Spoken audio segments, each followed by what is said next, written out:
எதிர்க்கட்சி தலைவர் சஜித் பிரேமதாச தலைமையில் ஏனைய அரசியல் கட்சியின் தலைவர்களுடன் எதிர்கால அரசியல் நடவடிக்கைகள் மற்றும் பாராளுமன்ற விவகாரங்களை ஒருங்கிணைப்பது குறித்து இன்று முக்கிய கலந்துரையாடல் ஒன்று இடம்பெற்றது. பாராளுமன்றத்தில் உள்ள எதிர்க்கட்சி தலைவரின் காரியாலயத்தில் இச்சந்திப்பு இடம்பெற்றது.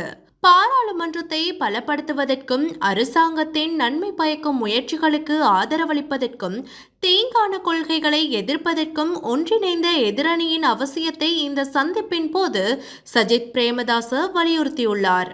பாராளுமன்றத்துக்கு உள்ளேயும் வெளியேயும் கூட்டு நடவடிக்கையில் ஒருமித்த கருத்தை எட்டுவதே இக்கலந்துரையாடலின் முக்கிய நோக்கமாக அமைந்துள்ளது.